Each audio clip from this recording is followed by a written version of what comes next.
한 달 반 정도 남은 2023년 잘 보내고 계시죠? 네. 오는 목요일 11월 16일에 2024학년도 대학 수학능력 시험이 있습니다. 이전에도 수학능력 시험에 대한 이야기를 제가 나누면서 드렸던 이야기이기도 한데요. 어린이집이나 유치원까지 포함한다면요, 초등학교, 중학교, 고등학교 이 시간을 다 따지면 최소 13년 이상을 열심히 배워왔던 것, 익혀왔던 것들에 대한 평가를 받는 날이라고 볼 수가 있겠죠. 우리나라에서는 5차 교육 과정에 따라서요, 1994학년도 대학 입시부터 수학능력 시험을 봐왔습니다. 첫 해에는 2번 시험을 봐서 그 중에 더 나은 성적을 가지고서 대학 입시에 지원을 했었어요. 그리고 나서 1997학년도 대학 수학능력 시험 때에는요, 200점 만점에서 400점 만점으로 그 배점이 달라졌지요. 그리고 시험 범위가 가장 많이 넓어진 때이기도 하고요. 시험 난이도도 꽤 높았던 때이기도 합니다. 특별히 탐구 영역에서요, 과목 간 통합형 문제가 많이 나왔고, 언어 영역에서도 이 문학, 대중문화랑 또 사회 문제와 연결된 그러한 문제들이 본격적으로 나왔다고 합니다. 전 기억도 안 나는데 외국어 영역 듣기 평가 문제가 17문제로 늘어났다 그래요. 지금은 대학 수학능력 시험에서 만점을 받은 학생들도 나오기도 하죠. 근데 1997년 7학년도, 그러니까 96년에 시험을 봤던 때에 최고 득점 전교 수석이요 373.3이었습니다.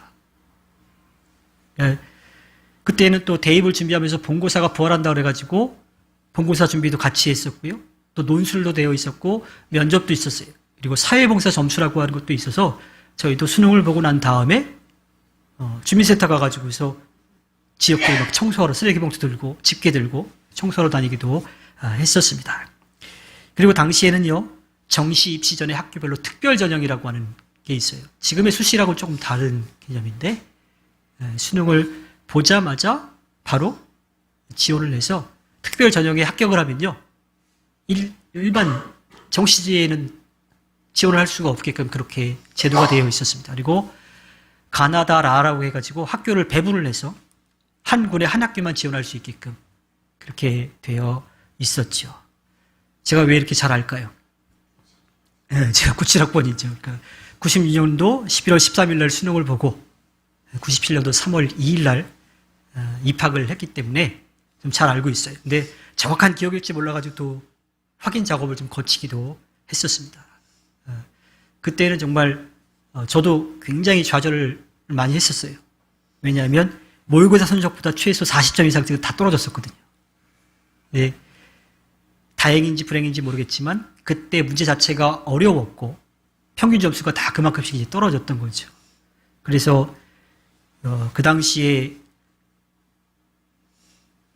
이 수능을 보고 나서 굉장히 좀 속상해했던 수험생들이 굉장히 많았었습니다. 저희 아버지가 제가 답안지를 맞춰보고 난 다음에 이렇게 실망한 표정을 짓고 있으니까 그런 얘기를 하시더라고요. 왜 성적이 잘 안 나왔냐고. 그래서 잘 안 나왔다고 그랬더니 일단 어디든지 대학만 일단 가라 라고 얘기를 이제 하셨었어요. 그만큼 그 당시에 좀 이제 수능이 좀 어려웠습니다. 요즘은 대학 입시 제도가 좀 많이 달라졌기도 하고요. 또 꼭 대학을 가야 된다라고 하는 마음도 많이 바뀌었죠. 그리고 또 많이 달라진 게 있는데 저만 그랬는지 잘 모르겠지만 제가 수능을 보고 난 다음에 수능 보기 전까지는 나름대로 열심히 공부를 했어요. 그럴 수밖에 없는 게 학교에서 정규 수업 전에 1시간 보충 수업을 하고 정규 수업이 끝나고 나서 또 2시간 보충 수업을 하고 그 다음에 도서관에 가서 평일에 11시, 토요일은 5시, 공휴일을 포함한 주일에는 수능 시험에 맞춰가지고 시간에 맞춰가지고서 도서관에서 자율학습을 해야 됐거든요. 말만 자율학습이지 타율학습을 해서 억지로 거기에 이제 앉아 있었던 거예요. 그러니 핑계이긴 하지만 나름대로 공부를 열심히 했으니 수능만 보고 나면 대학만 들어가면 이제 놀자라고 하는 그런 마음들이 많이 있었어요. 그런데 요즘은 대학생들 놀지 못하는 것 같아요. 대학 들어가기 전까지 집중 안 하는 것도 있을지 모르겠지만 열심히 하고도 대학 가서 또 열심히 해야 돼. 왜? 취업을 위해서 또 열심히 공부하더라고요. 저 때는 잘 몰랐는데 요즘은 그런 게 있더라고요. 졸업 유예. 학생 신분으로 있어야지 취업하는데 더 가산점이 받는 일들이 있으니까 졸업을 바로 하지 않고 졸업을 유예하면서 취업 준비를 하는 학생들도 많이 있더라고요. 게다가 전공 외에 취업을 위한 공부도 할 뿐만 아니라 자기가 즐기고 싶은 것들, 이런 것들을 또 배우느냐고 공부에만 전념하지는 않는 것 같더라고요. 그래서 열심히 공부도 하지만 놀기도 잘 노는 것 같아요. 요즘 세대들은 이제 그런 것 같습니다.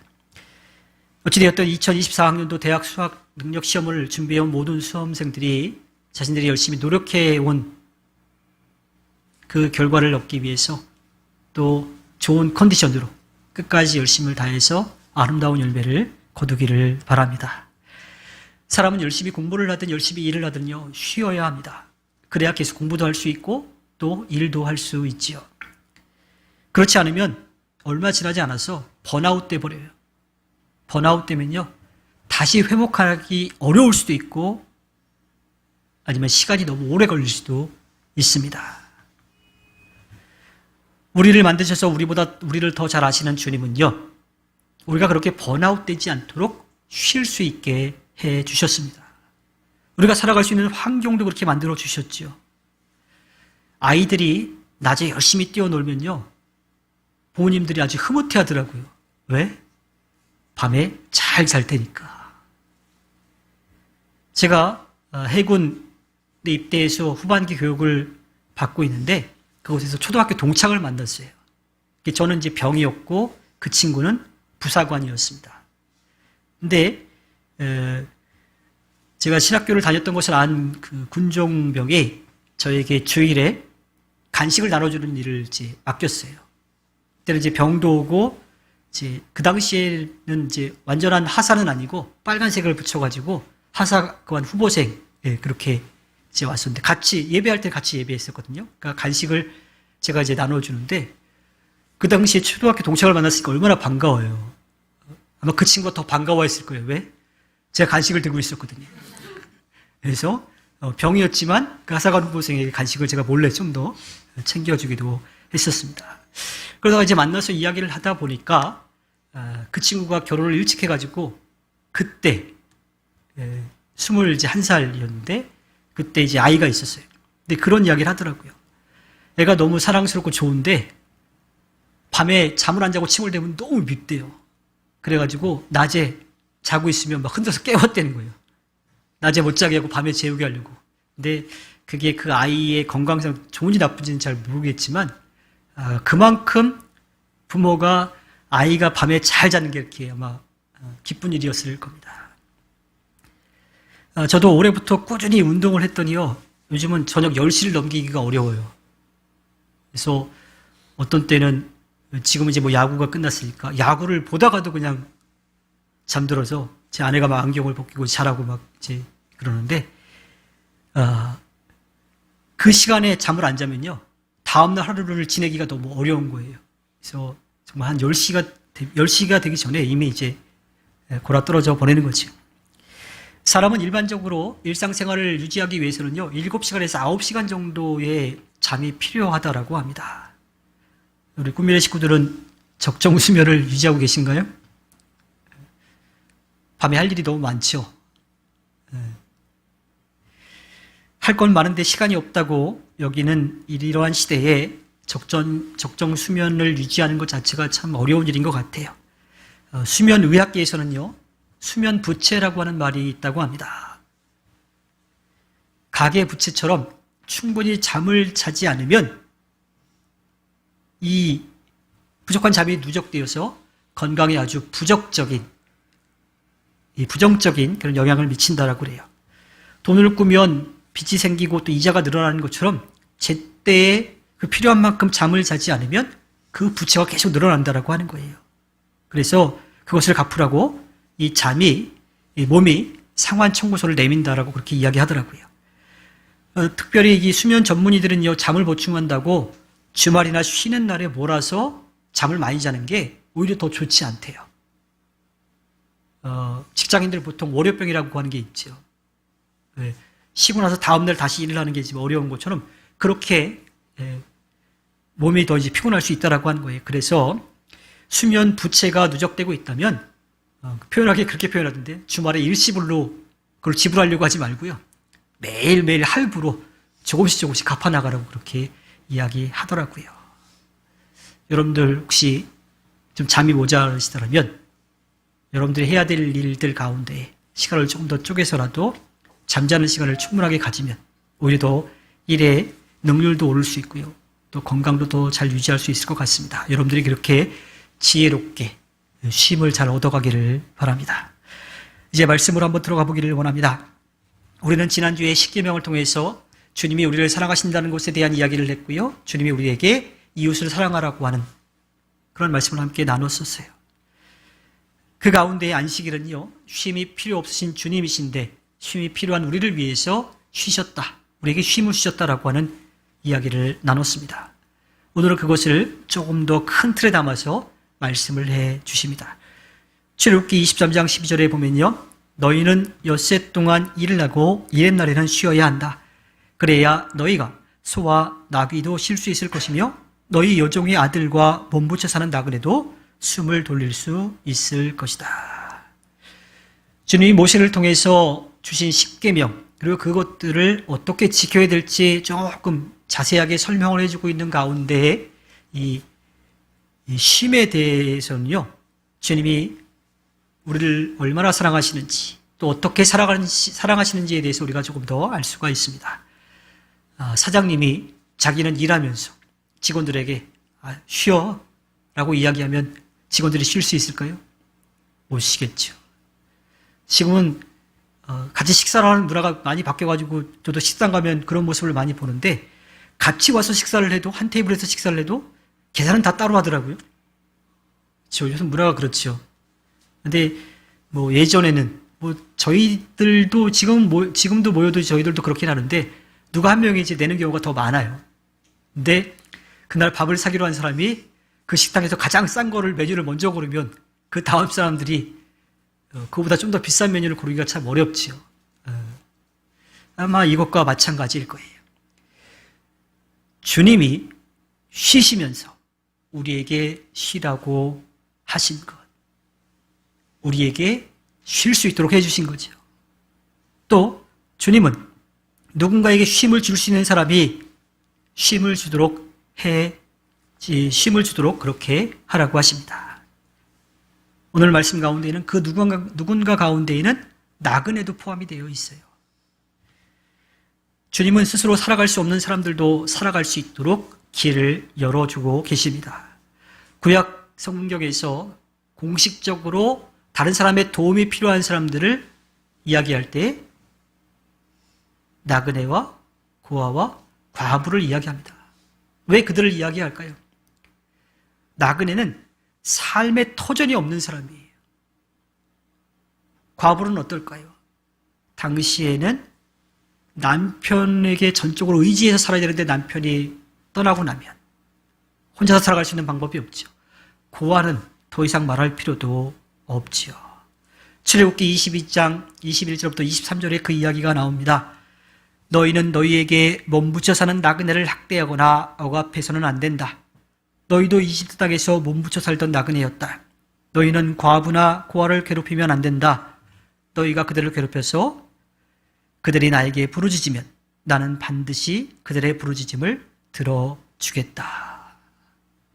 스스로 살아갈 수 없는 그 사람들로부터 외면당하면 의지할 존재는 주님밖에 없는 거예요. 그 주님께 그렇게 부르짖을 때에 그들의 부르짖음을 외면하지 않으시겠다라고 하시는 거예요.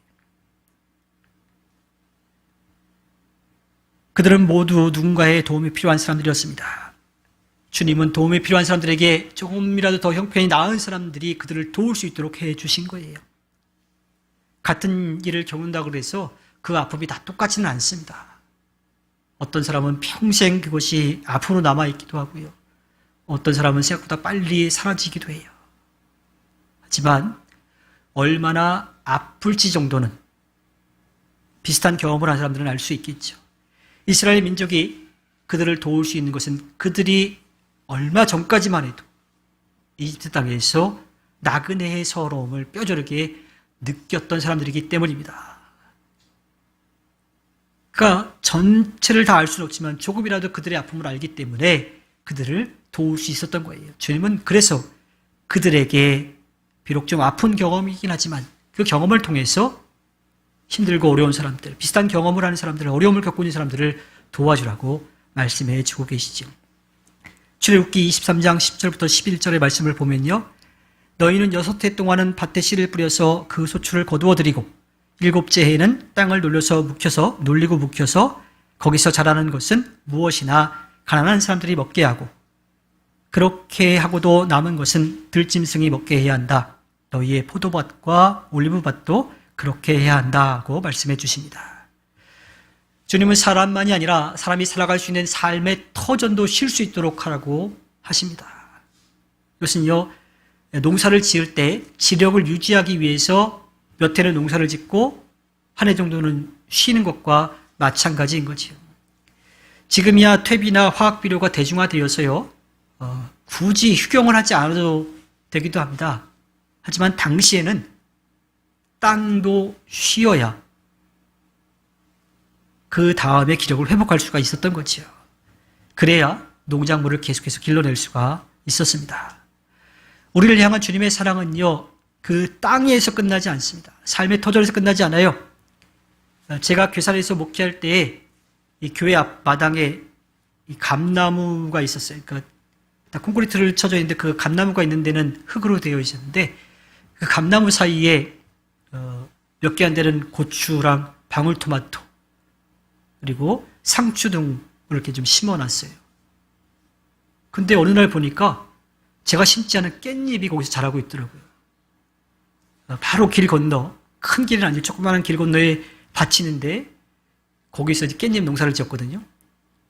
아마 하나가 날라와서 심겨진 것 같아요. 그래서 쌈을 먹을 때 제가 심은 상추뿐만 아니라 깻잎도 아주 맛있게 먹었었습니다. 땅을 놀리고 묵혀서 이 기력을 회복하게 하려고 이제 하지만 그 전에 지었던 농작물이 다시 또 자라는 경우들이 있어요. 씨가 떨어져가지고 자라는 경우가 있고 또 내가 농사를 지은 적도 없는데 어디선가 씨가 날라와가지고 거기서 또 자라는 경우도 있기도 하지요. 주님은 그러한 것들을 그 땅에서 농사 지은 사람이 아니라 가난한 사람과 들짐승까지도 그것을 먹고 살아갈 수 있도록 해 주십니다. 주님의 사랑은 거기서 끝나지 않습니다. 포도원과 올리브밭에 대한 이야기가 나오는데요. 당시에는 포도는요, 먹는 과일이기도 하지만 그들의 음료, 포도주스 이런 것들을 만들어가지고 그들의 필요한 수분을 공급받도록 해주셨던 겁니다. 올리브는 어떨까요? 올리브 자체의 열매도 먹기도 하지만요, 그 올리브에서 나오는 기름을 통해서 등불을 밝히기도 하고 또 상처난 곳에 소독이나 치료 목적으로 쓰이기도 하고요. 주님 앞에 제사를 지낼 때 사용했던 그 기름도 바로 올리브유였습니다. 그러니까 삶의 기본적인 바탕들이 되는 게 바로 포도와 올리브였던 거예요. 그런데 그것들마저도 7년에 한 번씩은 쉬도록 하라고 하십니다. 이것은요, 이스라엘 민족이 출애굽한 다음에 광야에서 지내면서 먹을 것이 없다라고 했을 때 그들에게 내려주셨던 만나와 메추라기를 떠올리게 합니다. 안식일 전날까지는 열심히 가서 필요한 만큼 가져왔을 때 하루 동안 먹을 수가 있었죠. 그 다음 날까지 놔두면 상해서 먹을 수가 없었어요. 그런데 안식일 전날은 어때요?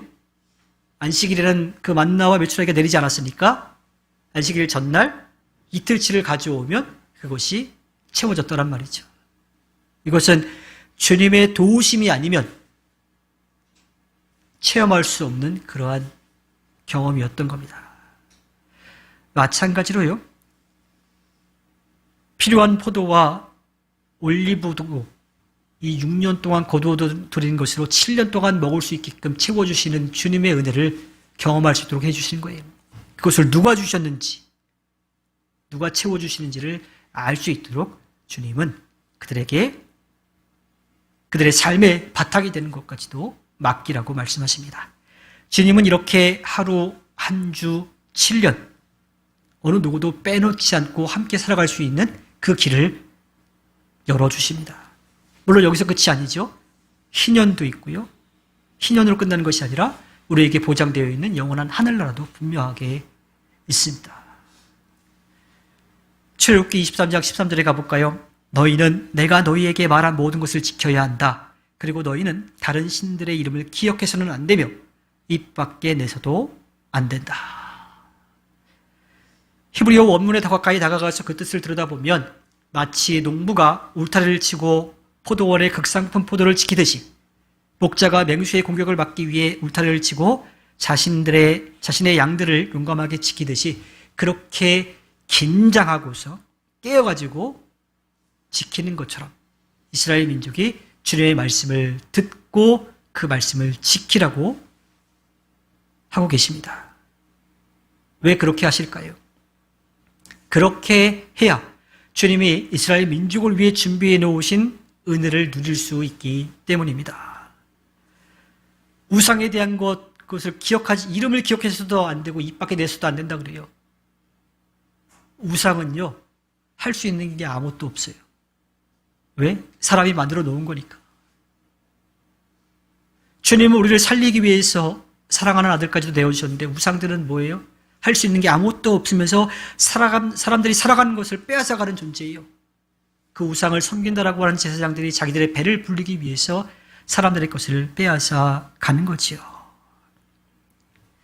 주님은 당신의 사랑하는 자녀들이 누려야 할 것을 빼앗기는 것도 마음이 아파서 볼 수가 없는데 그 우상들의 이름을 기억하며 입 밖으로 내면 공의와 정의의 하나님이 그들을 심판하실 수밖에 없어서 그래서 그들에게 그 우상들의 이름을 말하지도 말고 입 밖에 내지도 기억하지도 말고 입 밖에 내지도 말라고 하고 계십니다. 이것은 질투의 하나님, 심판하실 하나님의 말이 그러한 하나님에 대한 이야기가 아닙니다. 우리를 사랑하시는 주님에 대한 이야기인 거지요. 우리가 준비해 놓으신 것을 누리기를 바라시는 주님의 마음입니다. 우리는 추수감사주의를 한 주 앞두고 있습니다. 어쩌면 열심히 한 만큼 얻지 못한 것에 대한 서운함이 있을 수도 있고요. 좀 더 많이 내가 가졌더라면 더 많은 것을 나눌 수 있을 텐데라고 하는 아쉬움이 나올지도 모르겠어요. 우리보다도 우리를 더 잘 아시는 주님은요, 분명히 우리들에게 필요한 만큼 채워주고 계십니다. 그것은 참이고요. 우리는 그것을 믿고 살아가고 있습니다. 그러니 언제나 감사할 수 있죠. 그것은 그냥 감사 혹은 억지 감사가 아니에요. 주님이 우리에게 베풀어 주신 사랑과 은혜가 있기 때문에 그것을 우리가 누리고 있기 때문에 그것을 우리가 누릴 것이기 때문에 감사한 거죠. 주님은 우리가 있는 자리까지 내려오셔서 우리의 눈높이를 맞춰 주셨습니다. 사랑하는 아들을 더 큰 사랑이 필요한 우리들에게 내어 주신 거지요. 또한 그 주님은 우리들에게 쉼을 얻도록 해주십니다. 분초를 다투어가며 어렵게 삶을 이어가고 있는 이들에게 쉼을 통해서 새 힘을 주시려고 하는 주님의 사랑은요, 변함없이 이어지고 있고요. 또 그 사랑은 어느 누구도 빼놓지 않고 모두에게 다 베풀어졌고요. 누리기를 바라십니다. 우리가 그 사랑을 알고 누리기를 바라시고요. 그 사랑을 알지 못하는 사람들에게 우리가 그 사랑을 나누어지기를 바라십니다. 우리는 이러한 주님의 마음을 알아서요. 우리도 충분히 쉴 뿐만 아니라 쉼이 필요한 사람들에게 쉼을 주며 살아가야 합니다. 이것은 착한 마음으로 이웃을 배려하고 존중하는 것이긴 하지만 그보다 앞서서 우리가 주님의 사랑을, 주님의 은혜를 누리고 살아가고 있기 때문이고요. 주님이 우리들에게 그것을 기대하고 계시기 때문입니다. 우리를 사랑하시는 주님이 값없이 베풀어 주신 은혜를 누리며 살아가기를 바라시며 또한 주님 사랑과 이웃 사랑을 하라고 하신 그 주님의 마음, 그 뜻을 알아서요. 우리가 주님의 사랑과 은혜 안에서 평안히 쉬고 새 힘을 얻고 또 우리를 믿고 맡기신 일들에 열심을 내어서 주님의 아름다운 뜻을 펼쳐가 주님께 기쁨을 드리는 꿈미래가 되기를 소망합니다. 여러분들 지칠 수 있겠죠. 하지만 주님이 주시는 참된 평안과 안식을 얻어서 새 힘을 얻고 나가기를 바랍니다. 그래서 서운함이나 아쉬움이 아니라 불평, 불만이 아니라 기대와 소망, 감사와 기쁨을 가지고 나아가 주님의 뜻을 아름답게 이루어가는 꿈미래가 되기를 주님의 이름으로 부탁드립니다. 이 시간 함께 나눈 말씀을 기억하면서 다짐의 기도를 하겠습니다.